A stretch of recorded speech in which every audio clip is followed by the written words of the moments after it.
Welcome to the US Daily Brief channel. It is observed that although the Russian army achieved small successes in successive operations in eastern Ukraine, it faced great losses. In particular, military activity in the Severodonetsk region reached its peak. While the Russian army is sending soldiers and tanks to the region in order to continue its advance, the Ukrainian armed forces is destroying these shipments and deployed units with surprise operations.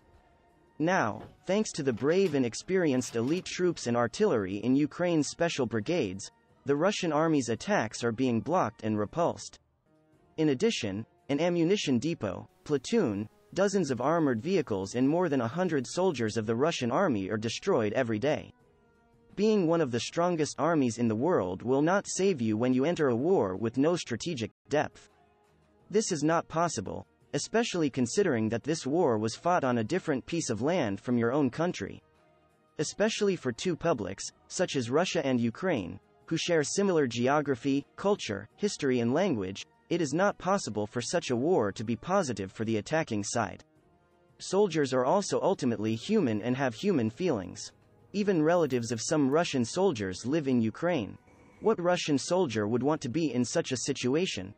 From the perspective of Ukraine and Russia, the soldiers can be crushed under psychological pressure. In a report published today by the Ukrainian Armed Forces, it was stated that the 80 separate air assault brigades of the Ukrainian Armed Forces destroyed the Russian troops prepared to launch an offensive in eastern Ukraine.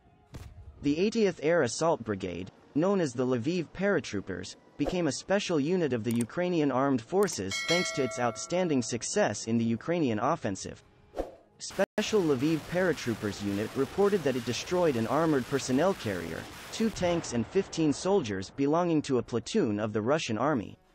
Noticing the movements of Russian tanks, the Lviv paratroopers shared the coordinates of the enemy armored vehicles stamped with the Z marking with the Ukrainian artillery, and the Ukrainian artillery began their attack. As a result, Russia's MTLB vehicle and 2 tanks were burned and rendered unusable. Lviv paratroopers then neutralized 15 enemy soldiers in close combat. Thanks to the correct, coordinated and systematic interaction between the Ukrainian intelligence service and the artillery of the 80th Air Assault Brigade, Putin's manstein plan was foiled. This is not the only victory for Ukraine in the region, and it will not be the only one. However, it is still early to rejoice in the victory, and a growing problem is observed for Ukraine. The President of Ukraine urgently demands the sending of new and heavy weapons from the West at every opportunity, and the failure of Russia in Ukraine pushes Putin to use the most advanced weapons such as the Su-57s. In addition to the fierce fighting of the Ukrainian armed forces, the conflicts in the Donbass are usually carried out with long-range artillery. The determinant of war is not currently close conflicts. The Kyiv conflict in the first phase of the war had already shown us that the Ukrainian armed forces had a great advantage over the Russian army in close conflicts. Because the Ukrainian army has been training and specializing in modern weapons and guerrilla tactics for at least 8 years, and many of them are even experienced at the front. On the other hand, many soldiers in the Russian army are experiencing combat for the first time. They are young, and Russian generals complain that the soldiers are unqualified. That's why the Russian army is trying to push the Ukrainian armed forces into long-range conflicts by avoiding close clashes, which it has done in the Donbass recently. Long-range warfare. Let's talk about this a little more. Ukrainian leaders are increasing their demands for the speedy delivery of heavy weapons from the West. Because the Ukrainian authorities are putting pressure on the West that ammunition for Soviet-era weapons is running out. Artillery is of critical importance for the war in the East, which is mainly carried out from long distances. Shortage of equipment and ammunition made Ukrainian soldiers increasingly fodder for the withering attacks of the Russians and their superior firepower in cities like Severodonetsk, which despite being surrounded on 3 sides, the Ukrainian soldiers were trying to resist. M777 howitzers, FH-70s and Caesars coming from the west provide a great advantage for the Ukrainian armed forces in the region. It is even claimed that M109 self-propelled 155mm howitzers and their equivalents are actively used in Ukraine. However, the depletion of Soviet-era weapons would greatly limit the strength of the Ukrainian armed forces and cause its withdrawal. Mariana Bezugla, deputy chairman of the National Security, Defense and Intelligence Committee of the Ukrainian Parliament, evaluated that the Soviet-era ammunition for Ukraine's large artillery is rapidly running out and that although it has plenty of ammunition for NATO artillery, it may end at any time given the course of the war. At the same time, it is a different reality that not enough weapons have been shipped to the region to replace the old ones. This shortage of ammunition in the Donbass region means that Ukrainian soldiers protect their shells at the front and often avoid one-on-one firefights. The war has now turned into a war of will and determination. Volodymyr Zelensky is trying to keep firm the determination and faith of both the Ukrainian nation and its Western allies. This belief seemed not to be in a very healthy state in the latest statements. U.S. President Joe Biden said in a statement yesterday that a peace deal between Russia and Ukraine may require Ukraine to give up some regions. President of Ukraine Zelensky reacted very harshly to these statements. Underlining that Ukraine has no intention of leaving any of its lands to Russia, Zelensky said that even the Crimea annexed by Russia in 2014 is the target of Ukraine, and that Ukraine is capable of liberating Crimea. After these statements, Biden also stated that they will continue to support Ukraine, regardless of the issue. But the emphasis on Crimea in Zelensky's statements was very important. Crimea is in a very important position for both Ukraine and Russia, and the course of the war seems to be shifting slightly to the south, unlike the east.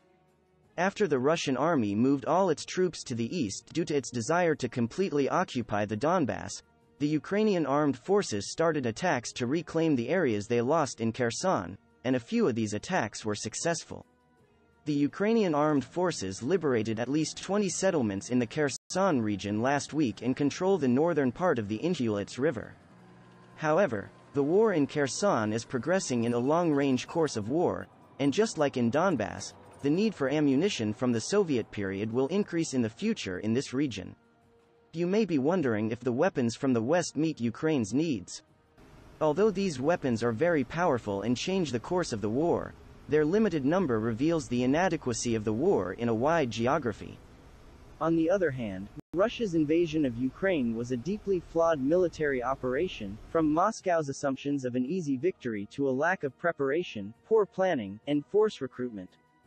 However, less attention has now been paid to Russian force structure and manpower issues as a critical element shaping the outcome of this war. Plans rarely survive first contact with an opponent, and armies always have to adapt, but strategic force structure choices can be decisive. Russia failed in this regard in the Ukraine war. Some of the most important problems faced by the Russian armed forces are the result of conscious choices and trade-offs.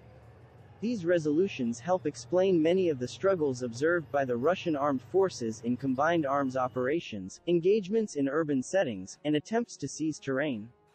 All of Russia's personnel weaknesses were revealed during this war. Just as the Ukrainian armed forces has a growing shortage of ammunition, the Russian army also has a manpower shortage. To understand why this happened to one of the world's largest armies, we must begin by examining the major compromises made in Russian force design. Successive Russian military reforms since the collapse of the Soviet Union sought to abandon the heavy mobilization army of former soldiers by consolidating formations and equipment and transforming a cumbersome Soviet legacy into a smaller permanent force. The Russian army was a biennial recruiting army, and they accepted contract soldiers as professional soldiers. Later, Russia thought that a smaller but well-equipped army would be much more useful in the field. Because they had the most powerful tanks, warplanes, artillery and helicopters in the world. In addition to these war machines, a limited number of expert elite soldiers could easily win any war. However, it was once again clearly seen in the Ukrainian war that wars were not won by bombardments. You can bomb the cities from afar with your aircraft and artillery. However, city siege and occupation of a city are two phenomena that require military operations on completely different levels. While Russia carried out the city sieges with all its might, it did not take into account the guerrilla